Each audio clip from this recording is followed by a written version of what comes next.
Salut à tous, c'est Vince au Plot Time et je viens de me réveiller, je pense que ça s'entend un petit peu à ma voix.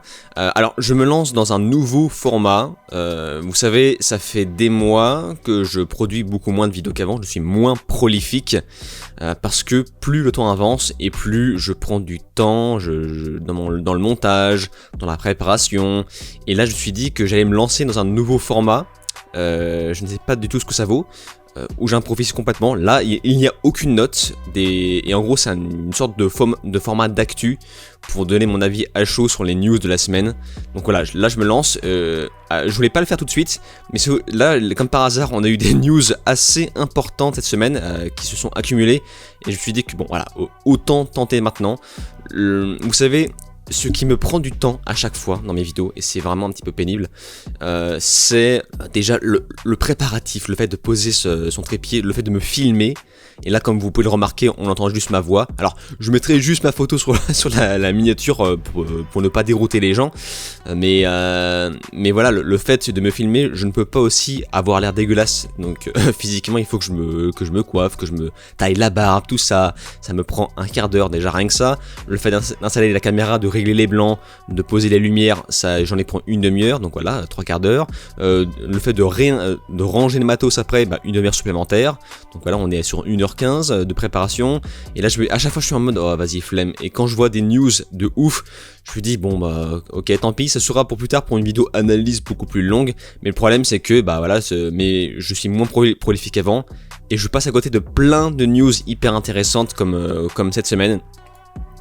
Donc voilà, je vais tenter un truc à l'improviste, donc c'est plus comment dire, c'est plus histoire de vous donner mon avis à chaud, et en plus de ça, vu que je me suis un peu plus habitué à parler en off grâce à mes podcasts sur mon Patreon, donc je vous invite encore une fois à souscrire à mon Patreon si vous en avez les moyens pour écouter mes podcasts.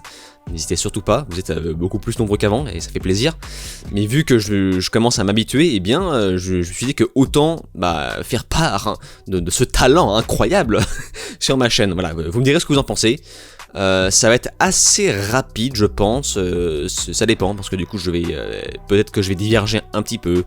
La première actu, qui est une grosse actu, qui est arrivée il y a quelques jours, c'est la première image de David Corenswet en Superman. Donc je rappelle que il y a le nouveau DCU qui est arrivé. Flash, le film The Flash a mis fin. Non, c'est Aquaman, je crois. Dans la chronologie, il me semble que c'est le film The Flash qui a mis fin à ça. Le dernier en date, ça a été Aquaman 2, qui était quand même pas très bon, quoi. On va se le dire. Et donc voilà, là ça y est, on a enfin la première image de Superman. Je crois que c'est Superman Legacy qui va ouvrir le bal de ce nouveau DCU créé par James Gunn, produit et écrit dans tout l'univers étendu. Et donc voilà, la première image est arrivée, et je dois dire, alors je sais que ça ne sera pas le cas de tout le monde, je dois dire que je suis assez agréablement surpris. Bon, de toute façon, je fais partie des gens qui considèrent que le casting est plutôt réussi, mais franchement, quand j'ai vu ces photos, j'ai eu l'impression de voir Henry Cavill déjà, et je pense que je ne suis pas le seul à m'être fait ces réflexions, les cheveux, l'expression, le costume qui ressemble beaucoup à l'ancien. Bon, sauf que là, il n'a pas l'air d'être sur mesure, mais voilà, je trouve que ça marche plutôt bien. Le seul truc qui cloche, c'est la présentation qui est extrêmement étrange. Rappelez-vous la première image de Henry Cavill en Superman que Zack Snyder avait présenté, c'était esthétiquement incroyable. Il y avait vraiment l'ambiance qui va avec, tu sentais la puissance de Superman, alors que là il y a un truc qui se veut un peu plus comique, le fait qu'on le voit s'habiller, pendant que ça explose derrière, on sait pas trop ce qui se passe, et ça aussi je voulais en parler, c'est que c'est quand même un petit peu dégueulasse, hein. Je sais pas ce qu'ils ont voulu faire, l'incrustation est très moche, les couleurs, bon, je peux comprendre les couleurs, c'est quand même des couleurs un peu faciles, mais les rebonds de lumière sont hyper étranges, c'est pas beau, l'image en elle-même n'est pas très belle, je sais pas ce qu'ils ont voulu faire, mais évidemment ce n'est absolument pas représentatif du film final, qui j'espère sera bon, même si ça m'inquiète pour plein de trucs, parce qu'apparemment il y aura beaucoup d'interventions de personnages différents dans ce nouveau MCU, voilà. L'autre actu qui est arrivé cette semaine, grosse actu, hein, c'est l'acteur Bernard Hill qui est mort, qui jouait le capitaine du Titanic. je crois que c'était Edward Smith, mais surtout qui jouait le roi Théoden dans la trilogie du Seigneur des Anneaux. Il est mort à l'âge de 79 ans.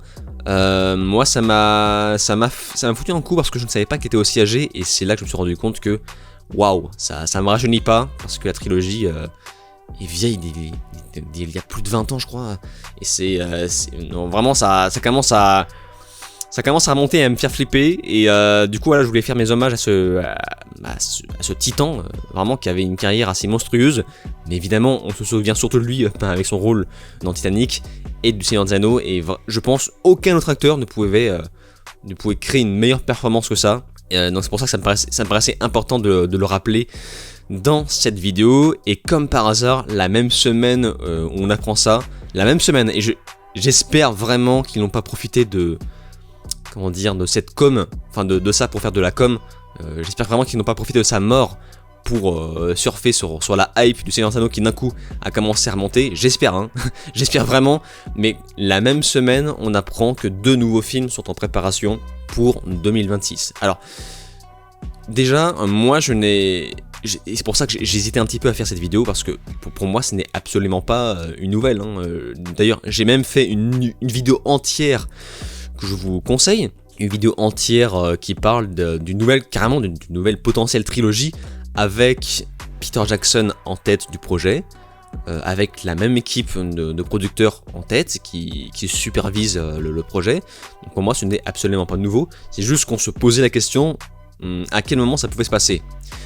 Et il me semble que, genre je ne suis pas sûr de ce que je dis, mais il me semble que j'avais émis l'hypothèse que ça pouvait peut-être parler de Gollum, de la chasse de Gollum.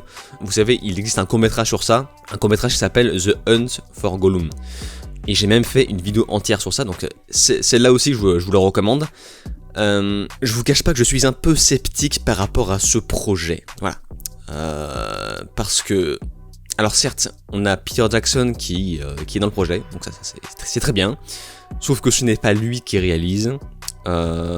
Apparemment, ça a été confié à Andy Serkis. Et là, je vous garantis que j'ai un peu halluciné. Alors pour rappel, pour ceux qui ne savent pas, Andy Serkis, c'est un acteur très connu pour la performance capture. Je ne sais pas si on dit motion capture en performance. Bref, on va dire motion capture, et qui a interprété le rôle de Gollum. Le problème, c'est que c'est pas je considère pas que ce soit un très bon réalisateur. Alors après, j'ai pas vu tous ses films. Le seul que j'ai vu, et c'était une erreur, c'était Venom 2. Voilà. Après, j'imagine qu'il y avait les contraintes de Sony qui lui imposaient telle ou telle chose, et qui fait que le film aujourd'hui est ce qu'il est. Il a fait le film Mowgli, la légende de la jungle, qui est un film Netflix. Je l'ai pas vu, mais visuellement, je trouve, enfin, le peu que j'ai vu visuellement, je trouve ça vraiment dégueulasse. Bon, après voilà, ça ne veut rien dire, et j'imagine qu'il y aura une grosse différence entre Andy Serkis qui produit un film, enfin qui réalise un film avec la patte de Peter Jackson derrière, et Andy Serkis qui produit un film avec la patte de Sony Marvel dégueulasse qui fait n'importe quoi. Voilà, je pense qu'il y a une grande différence, donc je devrais pas être aussi inquiet que ça. Ce qui m'inquiète, c'est que bon, déjà d'une part, ça va rendre obsolète le moyen métrage The Hunt for Gollum, qui était fait avec beaucoup d'amour, même si c'était un film amateur. Mais moi, j'ai beaucoup d'affection par rapport à ce film. Ça me rend très nostalgique, ça me rend nostalgique de l'époque où je voulais aussi faire des films. Et voilà, du coup, ça va le rendre obsolète, et ça m'énerve un petit peu. Bon, ça c'est personnel, mais surtout, qu'est-ce que tu veux... Je vois pas qu'est-ce que tu veux raconter d'intéressant avec la chasse de Gollum par Aragorn, je crois. Du coup, mais oui, c'est ça. Il me semble qu'il y a Aragorn, donc en gros, ils vont devoir changer d'acteur. Ou alors, enfin, ils vont pas reprendre le même acteur, ça n'a aucun sens. Donc ils vont devoir changer les acteurs, ça va être bizarre. Et surtout que j'imagine que ça va être canon. Donc là, on est plus sur un projet qui m'évoque le film Solo de Star Wars. Voilà, c'est en termes d'enjeu, c'est pas très palpitant, ça me fait pas bander.